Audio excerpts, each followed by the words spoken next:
Okay, so I played this on the wrong day because it is not hot, even though that sun behind me looks hot. I went out a little bit ago and it is not hot. I put Apollo out there because he's got fur and I don't. Okay, welcome, guys. Um, it is a new week. I am recording this on a Tuesday, but I will be posting it tomorrow. Um, First thing that I want to tell you is it's really, really important that for my third graders, it's not too big of a deal. But for my fourth and fifth graders, it's a big deal that you watch these videos in order. Okay. So let's say I post this video tomorrow and you start to watch this one. Go back and watch the last one first and do what it asks you to do, and then watch this one. Because if you don't, you're going to be really confused about Love That Dog, because I'm reading it on each one of these videos. And if you try to do them out of order, you're going to spoil something for yourself. All right. And I don't want you to, the book is such a good book that I don't want you to mix it up. Okay. So if you get on this video and you haven't done the video before, no big deal. Pause this video, go to last week's video, watch it, and then do this one, okay? If you're behind, that's all right. Just keep working along, okay? The main thing is that you get them all done, not that you get them done on exactly the right day, okay? But do not watch this one until you do last week's, okay? Got it. All right. So, if you are ready for this week, then yay for you. You're on track, and we're going to go ahead and get started. All right. So, if I remember correctly, the last time that we were reading, and I'll go up to kind of refresh my memory. Um, the last time that we were reading, I think that Jack was describing his yellow dog. We talked about that he was using all those vivid words like wagging and slobbering and smiling. And I think he was just telling us a little bit more about his dog. He also has discovered the poet Mr. Walter Dean Myers, and he really, really, really likes him. So I have a feeling that he will be talking more about him today. Okay. Also, real quick, in the last video, we did discuss summary, and I did tell you that after you did the summary quiz, if you got everything correct, that I would send you a video of me eating bizarre flavored jelly beans like grass or barf or sausage or some such nonsense. So, some of you probably are still working on the assignment. So if I don't call your name, that's okay, because I know I'll get more today. But as of right now, Dawson, you have a video coming. Kyler, you have a video coming, so I will work on those and be sending them to you. If I did not call your name, make sure you send me the answers to those summary questions, and if you get them all correct, I will send you a video as well. All right, so one little refresher thing. Remember, because we're not going to do much with it today, but remember, when we are summarizing text, we're taking that text that might be the length of a limousine and we're shrinking it to the length of a Mini Cooper. All right. So we can only take out the most important parts. We can't grab everything. We can't grab random details. We have to take the most important things out, and that's what creates our summary. So if I was going to write a summary of what I did yesterday, probably picking a piece of lint off of my t-shirt would not be good to include in my summary, because that is a random detail that you don't need to know. But a detail like making spaghetti for supper might have been an important part of my day that I wanted to share with you. Okay, so we're going to go ahead and get started with March 27th. March 27th. Yes, you can type up what I wrote about my dog Sky, but don't type up the other secret one I wrote, the one all folded up in the envelope with tape on it. That one uses too many of Mr. Walter Dean Myers' words, and maybe Mr. Walter Dean Myers would get mad about that. And we talked about that in poetry, you can You don't want to steal people's stuff, but you can use words and phrases that other poets use, but you just need to make sure in your title you say inspired by Mr. Walter Dean Myers. So you're not just taking their poem and not giving them credit for it, or taking their words and not giving them credit for it. April 4th. I am very glad to hear that Mr. Walter Dean Myers is not the sort of person who would get mad at a boy for using some of his words. And thank you for typing up my secret poem, the one that uses so many of Mr. Walter Dean Myers' words. And I like what you put at the top, inspired by Walter Dean Myers.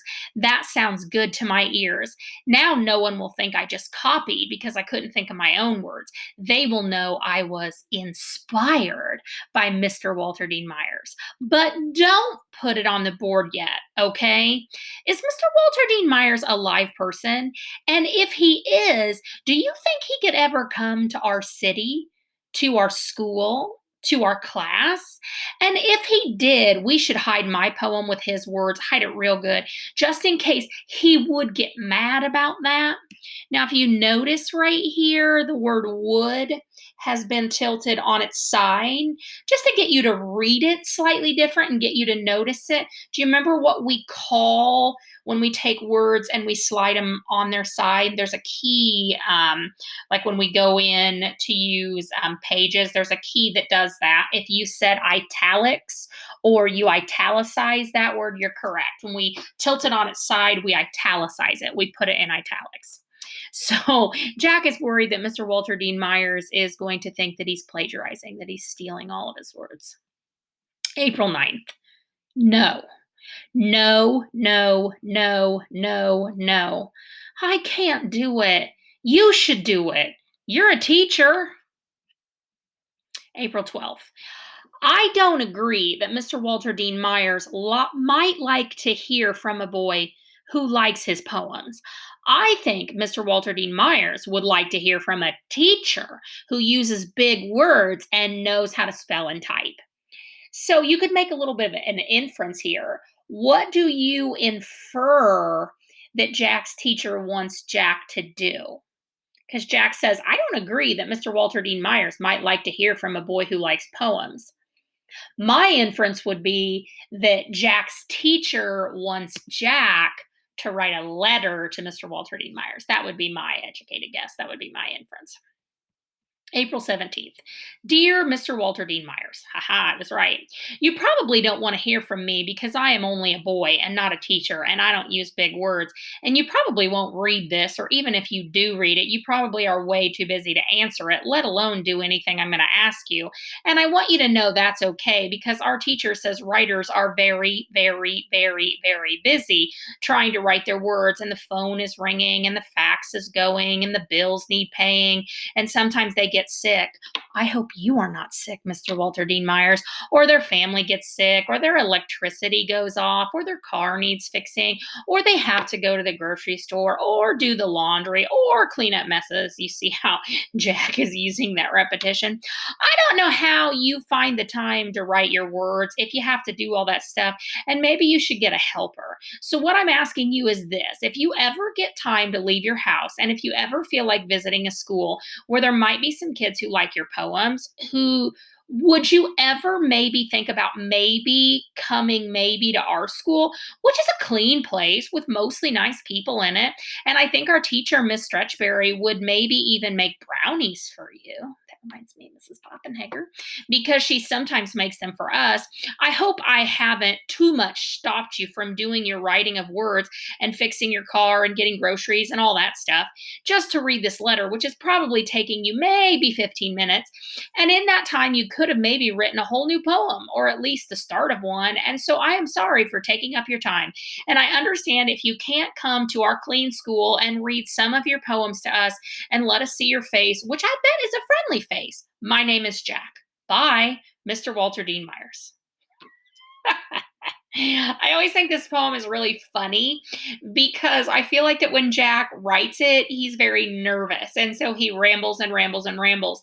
And did you notice at the end of it, he does at the end what he should have done at the beginning. Like he introduces himself at the very end of the letter when he should have introduced himself at the very beginning of the letter.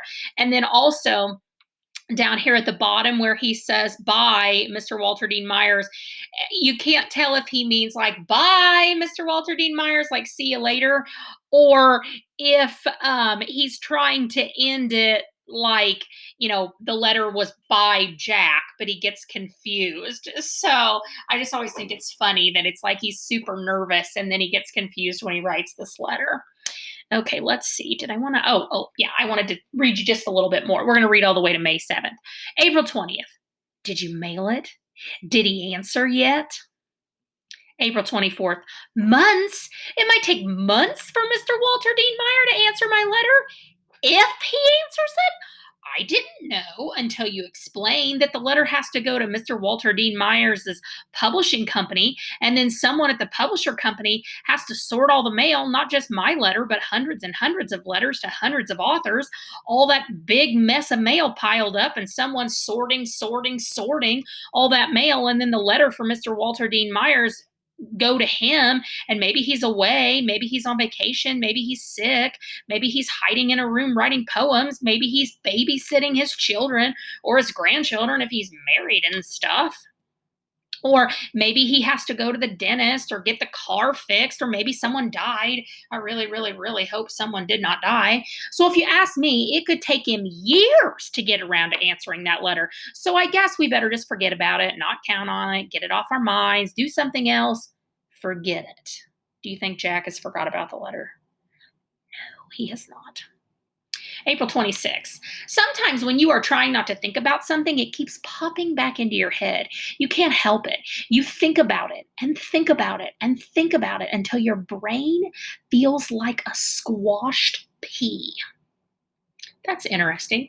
Your brain feels like a squashed pea. So we're comparing your brain to a squashed pea. May 2nd. Yes, you can type up the thing about trying not to think about something, but you'd better leave my name off of it because it was just words coming out of my head and I wasn't paying too much attention to which words came out when. May 7th. Maybe you could show me how to use the computer and then I could type up my own words. Okay, so first of all, I'm going to take a little pause here, okay? And while I am taking a pause, I am pausing because my computer is at 3%. So I need to plug it in. While I pause, I want you to get a sheet of paper, okay? It doesn't have to be a giant sheet of paper. You could use half a sheet of paper, but you are going to create a poem on it, okay? So I want you to get a sheet of paper. I will be back in a flash. I got to go get my charger.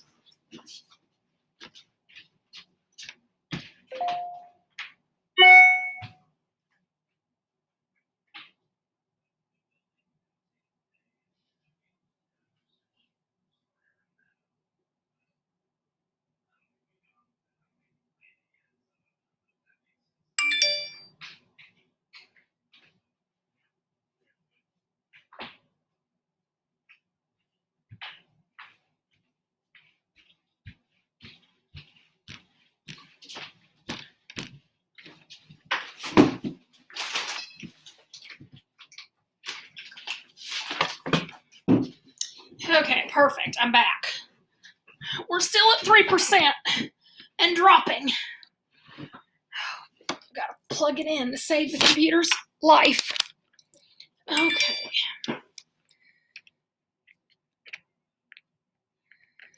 Okay.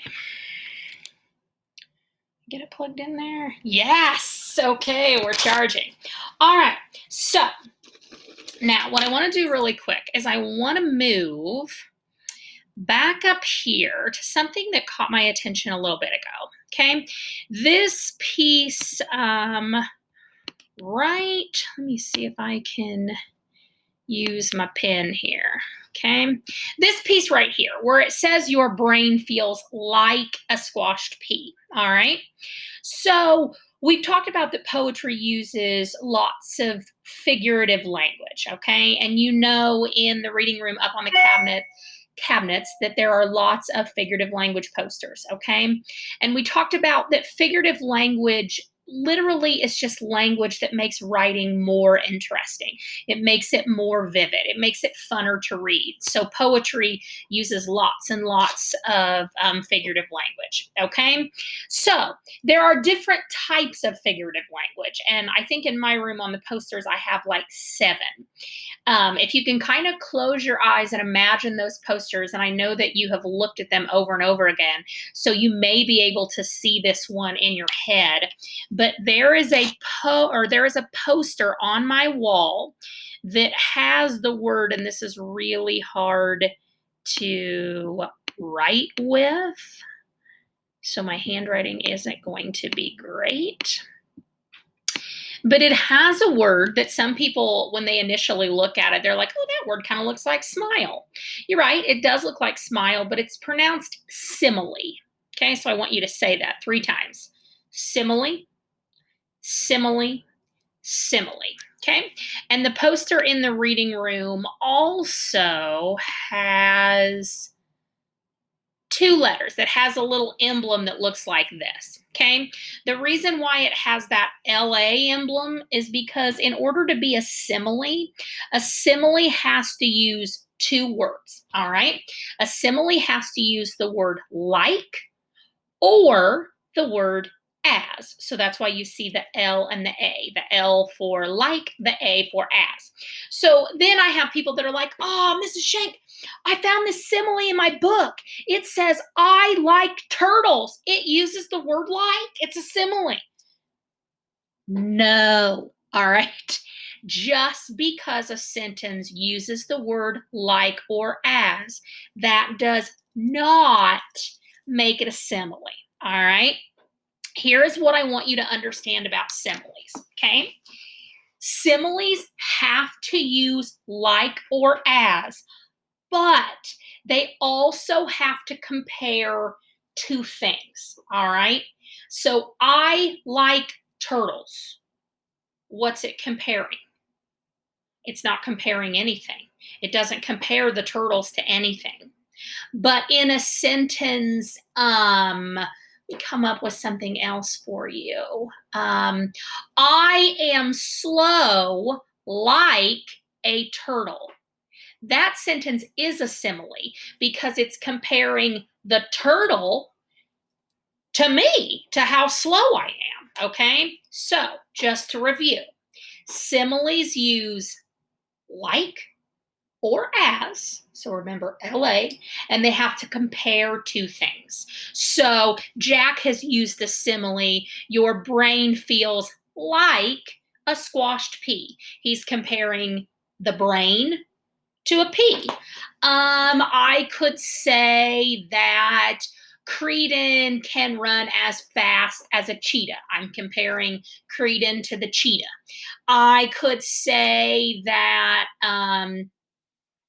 Kyler could see as far as a telescope. I'm comparing Kyler's eyes to a telescope. I could say that Chloe likes to talk as much as a parrot. I can see that. I'm comparing how much Chloe likes to talk to a parrot. Okay, so that's a simile using like or as, and we're also comparing 2 things. All right, so now I want to get to your task. Okay, this is what I'm going to have you do. Give me a second here. I want to get rid of this. Okay, and I'm going to have you watch a quick little video about similes. All right.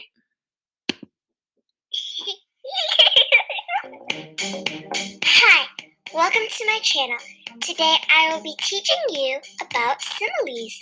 What are similes? A simile is a figure of speech comparing 2 things with the words like or as. And figure of speech is just another way to say figurative language. You might have heard somebody say, oh, that's a that's a figure of speech. They're just telling you, oh, that's figurative language. It is used to make the description more vivid. Here are 10 examples of similes. You were as brave as a lion.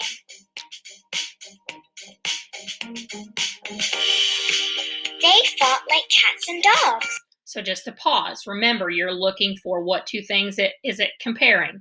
It's comparing they fighting, a group of people fighting, to the cats and dogs. So as she tells you these similes, think about, okay, what's being compared?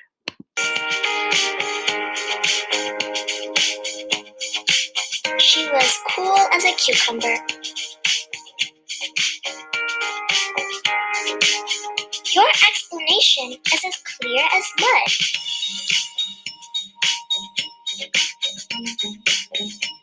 He is tall like a giraffe.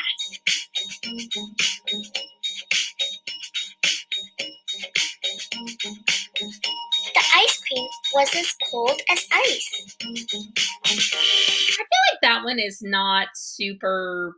I feel like that simile is kind of weak. I think I can make that better. Like the ice cream was as cold as Antarctica, or the ice cream was as cold as the feet on a penguin. Like I feel like that one is just kind of, I don't know, I thought it was kind of boring. She was as busy as a bee.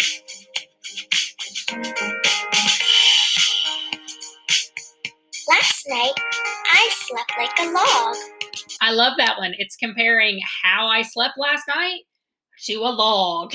I slept hard. I did not sleep like a log last night. I didn't feel very good, and I did not, but I think that's a great simile. I am so thirsty. My throat is as dry as a bone.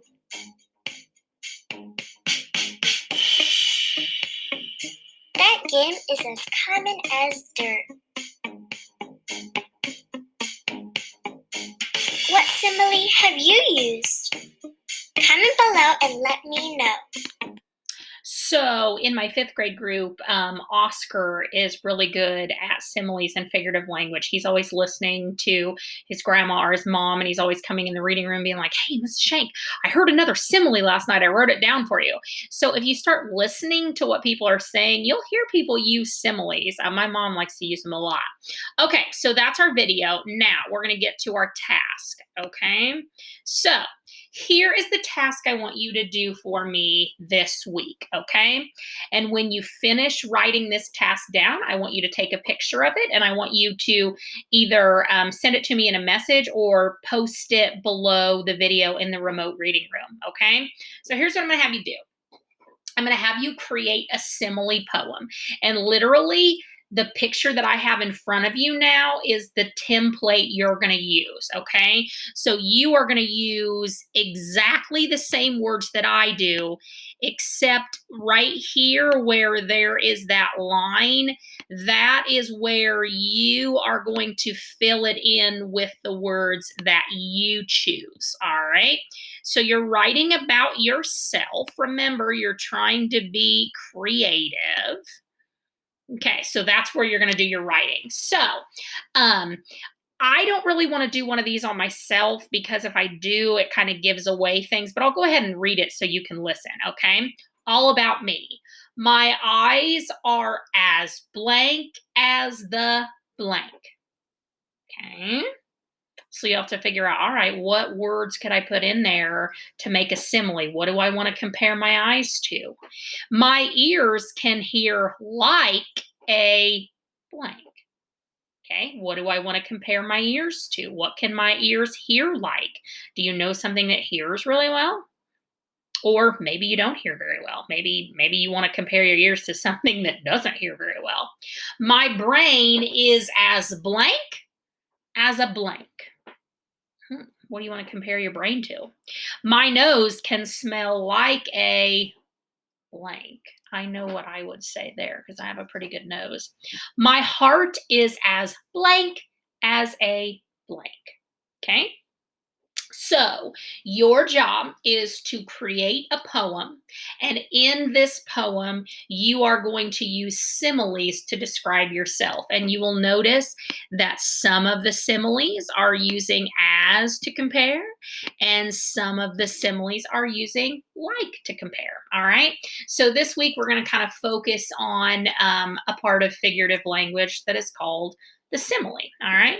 And mom or dad or grandma and grandpa, whoever might be watching this video with you, they'll recognize all of these. They may have forgotten that they're called simile, but they'll be like, oh, I know those. So if you're watching this with someone, they may have learned something new today, or they may have been reminded of something they'd forgotten. All right. So, trying to think if there's any other details that you guys need to know. I think this is it. I will post another video next Wednesday, and we will continue reading Love That Dog. Next week, it'll really start to it really starts to get good. So I hope you guys have a good rest of the week, rest of the weekend. Hopefully, it's going to warm up a little bit because it looks beautiful out there, but it is not beautiful warm. It is beautiful cold. I miss you guys. Talk to you later. If you have any questions, give me a holler.